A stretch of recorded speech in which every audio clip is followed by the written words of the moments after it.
Bonjour à tous et bienvenue dans le podcast Racines et Lumière, le podcast qui vous invite et vous aide à vous reconnecter à votre véritable essence, à votre âme et à ce pourquoi vous êtes venu vous incarner dans cette vie. Aujourd'hui, je vous invite à explorer avec moi le sentiment de vide intérieur qu'on peut parfois ressentir. Et si les phrases suivantes résonnent en vous, c'est peut-être que vous êtes sujet à ce sentiment de vide intérieur. Est-ce que parfois vous ressentez cette sensation de flottaison, d'être là mais de ne pas être là, notamment avec des personnes ou dans votre travail, dans la société? Sentiment de regarder ce qui se passe autour de vous comme si vous étiez totalement spectateur, en vous demandant « mais pourquoi ? Pourquoi suis-je ici ?» Ce sentiment de vide, c'est une sensation de perte de sens, d'absurdité. Et bien souvent, le plus compliqué à gérer dans ce sentiment, c'est qu'on a tout, d'un point de vue externe, pour être heureux. On peut avoir un travail, une famille, la santé. Bref, on n'a pas vraiment de quoi se plaindre. Alors pourquoi se sentir autant déconnecté et pourquoi traverser cette épreuve en silence ? Parce que la culpabilité nous poursuit. Ça peut être une culpabilité vis-à-vis de nous-mêmes, de promesses qu'on a pu se faire, ou bien vis-à-vis des autres. Par autres, j'entends la famille au sens large. Ce sentiment de vide est souvent transcrit par les loyautés familiales. Les loyautés familiales, ce sont ces fils qui nous relient à notre famille, ce chemin qui nous a été tracé et qu'on suit, pas parce qu'on a toujours fait comme ça et que faire différemment, ça pourrait être assez mal interprété. C'est le poids de la famille et des ancêtres. Ça peut également être le poids de l'environnement de manière générale, le couple par exemple. On va pas quitter ton travail, ce serait quand même dommage. C'est grâce à ça qu'on a un si bon niveau de vie. Par exemple, il peut y avoir une forme de loyauté entre vous et le conjoint qui se met en place. Et du coup, la culpabilité prend le dessus et c'est extrêmement compliqué pour nous de faire face à cette dichotomie qui se joue.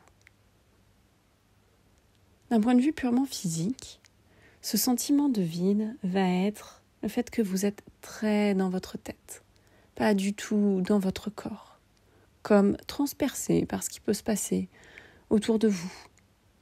Sentiment vraiment de flottaison, de déconnexion. Et du coup, une suradaptation qui se joue. Une suradaptation pour faire plaisir. Mais au fond de vous, c'est le vide. Le feu s'éteint petit à petit.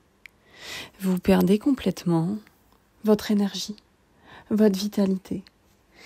Et cette suradaptation peut clairement mener à une forme de burn-out.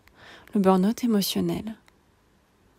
Ce qui fait que vous allez être dans le faire, mais pas du tout dans l'être. Ce qui est intéressant, c'est que le vide intérieur vient souvent naître de là où on s'est nous-mêmes abandonnés. Là où on a laissé les silences se faire en totale déconnexion avec notre âme.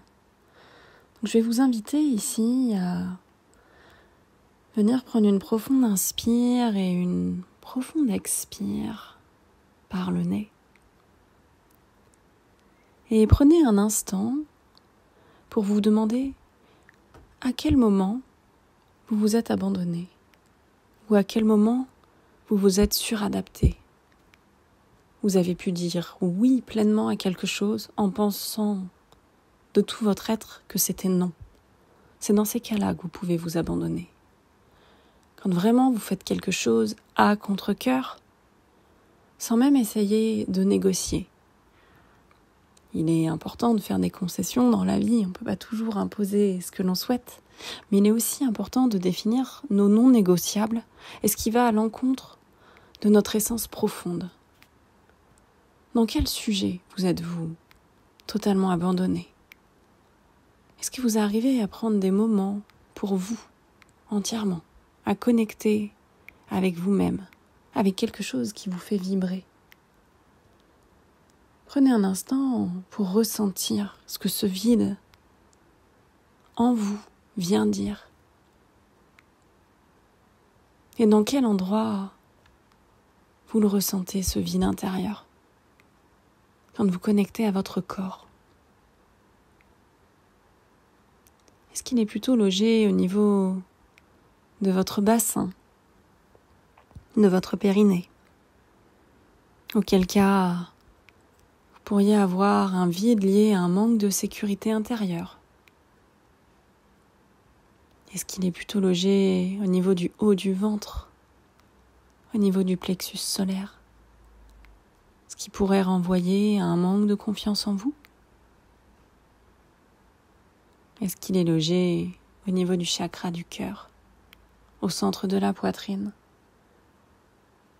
Ce qui pourrait être un manque d'amour de vous-même ou un manque d'amour dans ce que vous faites, au sens large. Quelque chose qui ne vous nourrit pas assez. Est-ce que vous le ressentez plutôt au niveau de la gorge? Un manque d'écoute de vous-même? Ou est-ce qu'il est plutôt logé au niveau du front? Un manque d'écoute de votre intuition. Le corps est toujours une précieuse ressource pour venir connecter à notre âme. Et cette sensation de vide est forcément retranscrite au travers de votre corps. Vous pouvez prendre un petit moment avec un papier et un crayon, pratiquer cet exercice vraiment en pleine conscience. Pourquoi pas en mettant les mains sur chacune des parties de votre corps plusieurs fois, afin de ressentir pleinement. Est-ce qu'il y a plutôt de la chaleur, des picotements, ou au contraire une sensation de lourdeur, de flottement, qui pourrait correspondre à ce vide? Et est-ce que vous vous sentez ancré à cet instant? L'ancrage face au vide est une profonde ressource qui va vous permettre de ratterrir dans votre corps si justement vous êtes trop dans le faire et trop dans votre tête. Je vous invite à pratiquer des méditations d'ancrage que j'ai pu mettre en place sur ma chaîne YouTube ou peut-être dans certains épisodes sur ce podcast pour vraiment ressentir et vous accueillir pleinement. La méditation est un très bel outil quand on le pratique en conscience et qu'on reconnecte à notre corps. Et sachez que rien n'est permanent et que vous pouvez tout à fait traverser cette sensation de vide à cet instant et mettre en place, petit pas après petit pas, des actions pour en sortir. Ça peut être simplement de prendre 5 minutes pour vous par jour, pour vous reconnecter, pour faire quelque chose qui vous met en joie.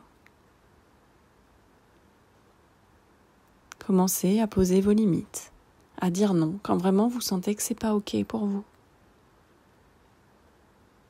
Et à vous réaligner au fur et à mesure à ce que veut votre cœur.